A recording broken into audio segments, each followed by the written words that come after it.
नमस्कार। Times of Swaraj के खास कार्यक्रम ऑपरेशन के पाठक में आप सबों का स्वागत है और मैं हूं संतोष सिंह। और आज हम ऑपरेशन के पाठक में इस बिहार के 100 जो बेस्ट स्कूल हो सकता है, सरकारी स्कूल, उस स्कूलों में से एक स्कूल का हम उसके सच से हम आपको रूबरू कराने जा रहे हैं। द बेस्ट मतलब हम द बेस्ट स्कूल की हम बात कर रहे हैं कि 100 अगर बिहार के सबसे बेस्ट सरकारी स्कूल होगा, उस 100 स्कूल में से एक स्कूल में आज मैं खुद गया था और हम आपको दिखाते हैं कि वहाँ बच्चे किस तरीके की समस्याएं फेस कर रही है। सब कुछ है, शिक्षक नहीं है, और उस वजह से बच्चों को क्या परेशानी हो रही है। नीतीश बाबू, ज़रा आप भी समझिए, ये जो इंटरमीडिएट कॉलेज खोलने का जो फैसला आपका है, वो फैसला किस तरीके से एक पूरी पीढ़ी को बर्बाद कर रहा है, ज़रा आप भी देखिए। और लगभग 8000 विद्यालय ऐसा आप खोलने का निर्णय लिए हैं और 4000 से अधिक जगहों पर तो खुल भी गया है।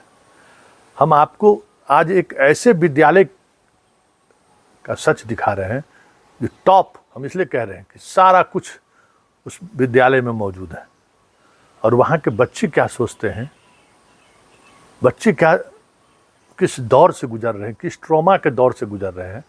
शायद इसका एहसास अगर आपको हो तो हमें लगता है कि बिहार का जो ये जो जनरेशन बर्बादी के कगार पर है, कुछ सद्बुद्धि आपके टीम को होगी। आनंद किशोर को तो सद्बुद्धि आनी ही चाहिए, वो तो सिर्फ परीक्षा लेने की बात करते हैं, पढ़ाई वहीं से कॉलेज अलॉट कर देते हैं। पटना से ही कंप्यूटर पे कॉलेज अलॉट हो गया, जाइए उस स्कूल में 12th में सिर्फ परीक्षा देगा विद्यार्थी, वहाँ पर कुछ व्यवस्था भी है, देखने की ज़रूरत नहीं। बस पटना से आपको अलॉट हो गया, जाइए वहाँ पढ़िए और वहीं पढ़ाई करिए, और वो जहाँ पढ़ाई आप नाम लिखाएं उसी स्कूल में पढ़ सकते हैं। लेकिन उस स्कूल में बेंच है कि नहीं, उस स्कूल पर डेस्क है कि नहीं, उस स्कूल में कमरा है कि नहीं, उस स्कूल में टीचर हैं कि नहीं, ये देखने की ज़रूरत नहीं है। तो ज़रा देखिए, हम एक ऐसे आदर्श स्कूल से हम आपको, छात्राओं का स्कूल है, आपके वहाँ के ड्रेसअप, बच्चों का पर्सनालिटी देखकर बहुत सारी चीज़ें आप समझ सकते हैं। ज़रा उन बच्चों का व्यथा सुनिए, फिर हम आपसे बात करेंगे। एडमिशन ले लिए, आप स्कूल में पढ़ने भी आ गए हैं, प्रॉब्लम क्या है? सर, प्रॉब्लम ये है कि यहाँ स्कूल के पर्सनल टीचर नहीं हैं। हम लोग के प्रिंसिपल आसपास से टीचर को ला के हम लोग को पढ़वा तो देते हैं, पर फिर भी इस स्कूल के एक भी टीचर नहीं है 11th के लिए। और 11th का सिलेबस बहुत हार्ड सुनते हैं कि है, पर इसमें यहाँ पे टीचर है नहीं, तो हम लोग कैसे पढ़ें। तो दिक्कत तो ये है कि टीचर की कमी है, एक भी टीचर ही नहीं है। अच्छा, और क्या प्रॉब्लम, मतलब टीचर नहीं रहने के कारण क्या समस्या होगी? मतलब एक तो 11th में आप पढ़ाई कर रही हैं, 10th अलग है, 11th अलग है, जिस लेवल पर पढ़ाई होनी चाहिए आपके पास टीचर नहीं है, तो आपके दिमाग में क्या चलता रहता है? सर, दिमाग में ये चलता है कि कोई भी है, पर वो टीचर बाहर से आते हैं, इस स्कूल के तो नहीं है ना, ये सोच के। पर सोचते हैं कि किसी कोचिंग से आते हैं या कहीं आसपास के टीचर है, वो हम लोग के स्कूल के तो पर्सनल टीचर नहीं है। अच्छा, सरकार कहती है कि कोचिंग हम बंद करें, ठीक है, तो कोचिंग भी बंद हो जाए, स्कूल में शिक्षक नहीं है, फिर क्या करेंगे बंद? क्या सोच रही है बच्चे? सर, अगर कोचिंग बंद हो जाए और स्कूल में टीचर भी नहीं, तो बच्चा पढ़ेगा कैसे? या तो उसको गूगल का सहायता लेना पड़ेगा या किसी फ़ोन का ही हेल्प लेना पड़ेगा ना। मतलब कोचिंग बंद करने का फैसला सरकार का सही है या गलत है? सर, ये दोनों हो सकता है, सही भी हो सकता है और गलत भी हो सकता है, क्योंकि हम बचपन से सुनते आए कि सरकारी स्कूल में पढ़ाई नहीं होता, पर ऐसा मेरे स्कूल के लिए नहीं है। हम ऐसा नहीं मानते, क्योंकि हम लोग के स्कूल में 10th हो या अभी तो 11th में भी हम लोग के स्कूल में पढ़ाई स्टार्ट हो गया, तो हम तो ये नहीं कहेंगे कि सरकारी स्कूल में पढ़ाई नहीं होता, पर टीचर के कमी के कारण लोग को ये लगता है कि सरकारी स्कूल में पढ़ाई नहीं होता है। तो बहुत सारे सरकारी टीचर अपना अलग कोचिंग खोल लिए, तो सारा बच्चा वहीं जाके पढ़ने लगता है, तो वो टीचर कोचिंग पे ध्यान देते हैं अपना पैसा कमाने के लिए, स्कूल में अच्छे से पढ़ाते नहीं हैं, तो बच्चा लोग को भी इससे दिक्कत है। इसलिए बच्चा चाहता है कि हम कोचिंग करें, स्कूल नहीं जाए। लेकिन वो एक पहलू वो भी है, दूसरा पहलू ये है कि आपके स्कूल में टीचर ही नहीं है। हाँ, तो फिर विदाउट कोचिंग कैसे काम चलेगा? तो इसके लिए तो सर मेन है कि टीचर या तो आए या बच्चा कोचिंग कंटिन्यू कर ले रहे अपना, यही ना कर सकते हैं। क्योंकि हम लोग के प्रिंसिपल तो कोशिश कर रहे हैं, आसपास से बहुत हर एक सब्जेक्ट के हम लोग के लिए टीचर ला रहे हैं, तो हम लोग तो पढ़ लेते हैं। और स्कूल का तो हमको पता नहीं है सर। फिर भी जो बेसिक चीज़ है मतलब 11th और 12th का, वो एक वैकल्पिक व्यवस्था या फिर टीचर को परमानेंट आके पढ़ाए, दोनों में तो फर्क दिखेगा। हाँ सर, टीचर अगर परमानेंट रहते हैं तो लगता है कि सर वो अपने हैं, ऐसा फील होता है। और ये टीचर बाहर से आते तो लगता है कि फिर तो कभी ना कभी तो चले ही जाएंगे, ये सोच के फिर अजीब सा लगने लगता है। टीचर नहीं रहने के कारण हम लोगों को मतलब अच्छे से पढ़ाई नहीं हो पाता है, जिससे हमारा सारा कॉन्सेप्ट क्लियर नहीं हो पाता है, यही सब परेशानी है। ये सरकार का जो ये निर्णय है कि हर स्कूल में इंटरमीडिएट की पढ़ाई हो, क्या वो निर्णय सरकार को फिर से विचार करना चाहिए कि भाई यार पहले आप टीचर दीजिए, तब फिर बच्चों को आप मजबूर कीजिए पढ़ने के लिए? हाँ, मतलब सरकार लागू किए हैं तो उसके लिए उन्हें मतलब स्कूल में स्तर का भी व्यवस्था करवाना चाहिए। सिर्फ नियम लागू करने से कुछ नहीं होता है, लेकिन वैसी व्यवस्था होगी तभी ना बच्चे लोग पढ़ेंगे।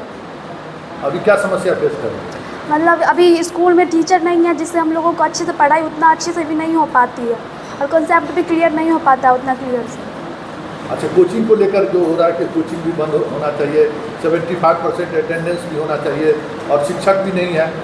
हाँ, तो मतलब क्या ऐसा सरकार करवानी चाहती है तो फिर स्कूल में वैसे सर को लाएंगे तभी ना हम लोग स्कूल में मन लगा के पढ़ेंगे। स्कूल में सर ही नहीं है तो हम लोग को कोचिंग तो जाना ही पड़ेगा ना।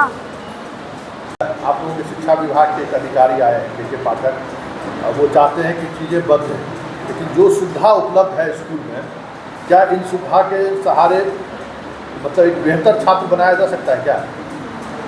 हाँ, बनाया जा सकता है, लेकिन अगर स्कूल में अच्छे टीचर होंगे तो ऐसा हो सकता है। अगर स्कूल में अच्छे टीचर नहीं होंगे तो ऐसा नहीं हो पाएगा। क्या कमी क्या है?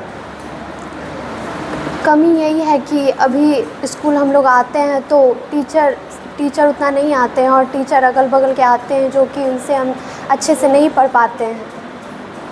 ये जो निर्णय है सरकार का कि भाई हर जगह हम इंटरमीडिएट स्कूल खोल दें, वो निर्णय कितना सही है? ये निर्णय बहुत अच्छा है, लेकिन अगर टीचर नहीं हो तो ये अच्छा नहीं हो पाएगा। कोचिंग बंद करने को लेकर? कोचिंग अगर स्कूल में अच्छा पढ़ाई होगा तो कोचिंग बंद भी हो जाएगा तो कोई फ़र्क नहीं पड़ेगा। देखिए 11th क्लास में टीचर की कमी के होने के कारण हम लोग को थोड़ा दिक्कत हो रहा है। नहीं, तुम लोगों के दौर में ये खबर हम लोगों के पास आती रहती है कि विषयवार शिक्षक नहीं, मतलब नीचे भी जो है अब 4 टीचर हैं और एक 400-500 बच्चा है। ये इस तरीके की समस्या में कैसे पढ़ाई की? ऐसे में तो सब मतलब हर बच्चे पे ध्यान देना पड़ेगा टीचर को, बच्चों के साथ टीचर को भी मेहनत करना पड़ेगा। तुम्हारा अनुभव सुना बच्चों का क्या व्यथा है, और हमें लगता है कि आपके अंदर अगर थोड़ी सी भी जगह बची हो तो इस तरीके के तमाम स्कूलों में इंटरमीडिएट की पढ़ाई बंद कर देनी चाहिए। आप एक ऐसे पूरे जनरेशन को आप बर्बाद कर रहे हैं जो जनरेशन आपको कभी माफ़ नहीं करेगा। आप शिक्षित कर रहे हैं, शिक्षित करिए ना। किस तरीके से डिग्री बांट रहे हैं आप उन बच्चों के, आपने सुना कि कैसे डिग्री आप बांट रहे हैं, और क्या होगा इस डिग्री से? आइए बीए पास करके क्या आप कौन सा आप राज्य को जो है राज्य में आप तीर मार सकते हैं? सारे अयोग्य लोगों की फौज आप खड़ा कर रहे हैं, जो ठीक से समझ नहीं सकता है, ठीक से लिख नहीं सकता है, ठीक से बोल नहीं सकता है। सिर्फ छात्रवृत्ति देने से, स्कूल को पोशाक कपड़ा दे देने से हो जाएगा? कि जो बेसिक चीज़ है, जो बेसिक नीड है स्कूल के लिए कि शिक्षा, वो शिक्षा नहीं मिल रहा है। ये सच्चाई है। आपके बिहार का टॉप 100 कॉलेज में एक ये कॉलेज है लड़कियों का, और उस कॉलेज की क्या स्थिति है ज़रा ये आप समझिए, देखिए। ये सच्चाई है पाठक जी। आप कोचिंग बंद करने की बात करते हैं, ये स्टूडेंट कैसे पढ़ेगा? टीचर नहीं है तो। हमने इन लोगों को सलाह दिया जिस स्कूल के प्रिंसिपल साहब को कि आप फिजिक्स वाला का ले लीजिए, आपके पास कंप्यूटर है, आपके पास पढ़ाने के लिए आपके पास बोर्ड है, डिजिटल बोर्ड है, आप उससे कनेक्ट कीजिए, नेट लीजिए, 7,000 रुपया पड़ेगा, 40 विद्यार्थी है, 50 विद्यार्थी है, मुश्किल से 100-200 रुपया महीना पड़ेगा। और देश कई तरह के एक्सपर्ट टीचर हैं। आपका स्कूल आदर्श स्कूल है, आप ये व्यवस्था कर सकते हैं। बच्चों के गार्जियन से आप बात करिए, बच्चों के गार्जियन तैयार हो जाएगा। आजकल ऑनलाइन पढ़ाई की इतनी बेहतर व्यवस्था है जो हज़ारों लाखों रुपए खर्च करने के बाद कोई टीचर नहीं पढ़ा सकता है। आपके पास बिहार में बहुत सारे ऐसे विशेषज्ञ टीचर हैं जिनका आप हर टॉपिक वाइज आप उनका क्लास रिकॉर्ड करके आप स्कूलों को बच्चों को भेज सकते हैं। जब तक शिक्षक नहीं है, और शिक्षक की जब कहाँ से आप इंटरमीडिएट का शिक्षक लाइएगा? आप वैकेंसी निकालिए ना, फिजिक्स केमिस्ट्री मैथ का टीचर नहीं मिलेगा आपको। बामुश्किल किसी तरीके से जो कोचिंग पढ़ाता है, 1-2 टीचर अनुमंडल में मिल जाए तो यही बड़ी बात है। आप कहाँ से ये फौज खड़ा करिएगा? तो ये जिद को छोड़िए नीतीश जी। आप इसके लिए एक डिजिटली अगर क्लास की व्यवस्था कर सकते हैं तो क्लास की व्यवस्था कीजिए। टीचर बहाल करके बिहार में इस तरीके से बच्चों को पढ़ाया नहीं जा सकता है।